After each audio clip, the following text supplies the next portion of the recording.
Our opinion when it comes to what party people should choose in the liberty movement is our opinion. And there are people that listen to this show that have another opinion on it. And their opinion on it is that you do something through the Republican Party.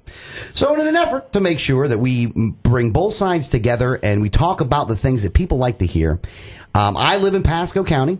And in Pasco County, there is a big back and forth within the within the Republican Executive Committee in Pasco County. The current person that is running, his name's Bill Bunting. Our current person that is in office right now is named Bill Bunting. If you are a Ron Paul supporter and you live in Pasco County, you probably know Bill Bunting pretty well in 2008 because he tried to probably throw you out of the dang Republican Executive Committee. Well, this year, Bill Bunting actually has competition.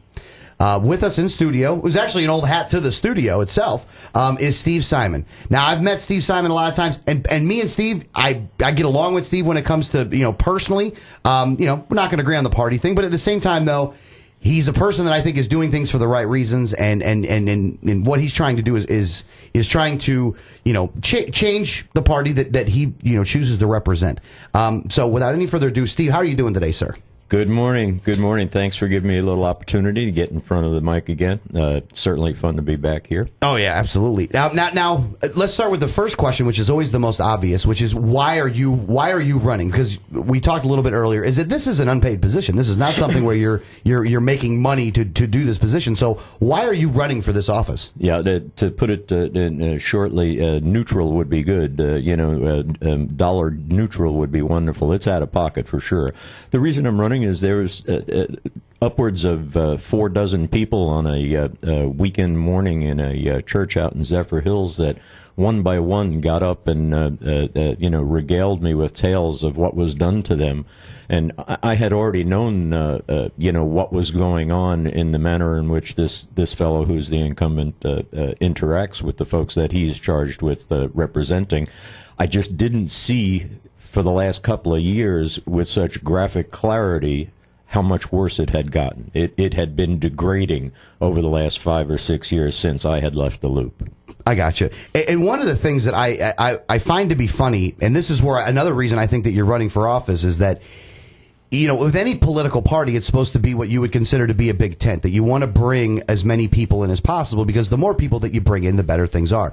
And then it seems that underneath the current administration, while there are some good aspects of what this gentleman does, one of the aspects that is a huge negative is one that, instead of looking to find ways to bring people together, is that he's actually finding ways to stop people from actually coming in and being effective within that executive committee.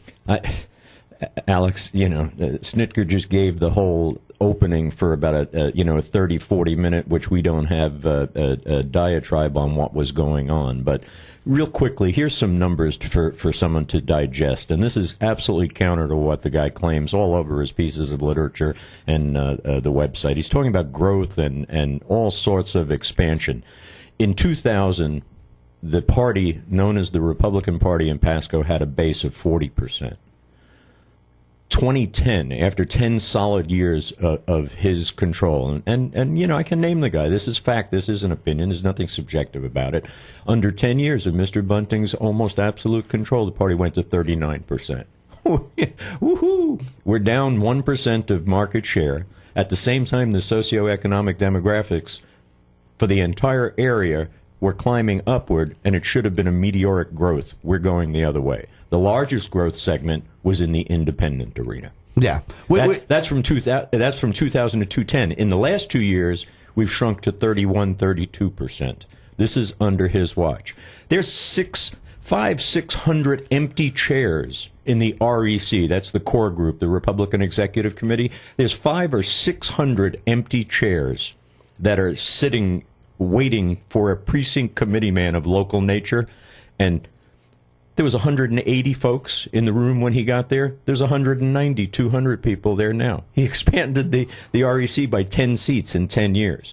When I tried to apply because I was running against him, I was the victim of an orchestrated assault, the likes of which looked like something out of a Nuremberg trial. It's wild.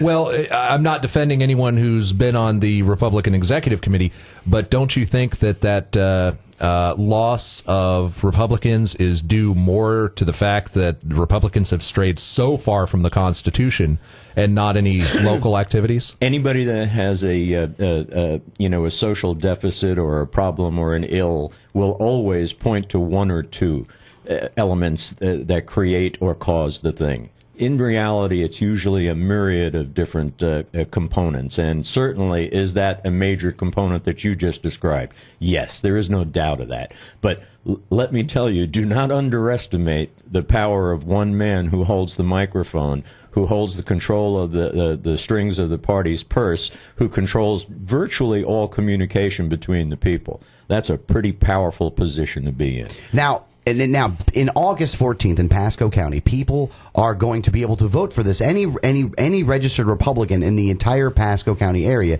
is actually going to vote for this. This is not just a rec function. Right. So 116,000 people are eligible. I talked to a supervisor of elections. He said 25,000 would be a big turnout. I hope he's wrong. I hope Brian Corley is under what actually shows up. I'm praying that a lot more folks come out because his core is going to be there. You know, the people that get their gas paid for, the people that he sends to free expensive dinners, the people that get their car tires repaired. I mean, I'm not making it up. It's on the internet in their expense files. I mean, the folks that he favors, they're going to be coming out there. They have something to lose. It's the other people that have to know this is going on. No, absolutely. And the website, real quick, though, is stevesimon.us is the website. Go ahead. Quick question. What do you think of Romney? I think Romney is the lesser of two evils by way of a bad taste in my mouth. He's not my first pick. I had 3 other picks before that. Do I think he is infinitely better than what we have in that office? Yes, I do. And remember this, they don't give you a sentence that is the same for aggravated assault and aggravated assault with a deadly weapon and premeditated. We have different penalties for different crimes. There is a different level of intensity. Romney may not be all good, but he's certainly no Barack Hussein Obama. Well, I don't know if I could agree with that one. Well, no, but you know what? He's making his case, and he sounded really good when he did it. Again, stevesimon.us. People in Pasco County, got to get rid of Bunting. Steve Simon's the guy running against them. That's who you vote for. We'll be back. Hour number 2. Thanks, guys.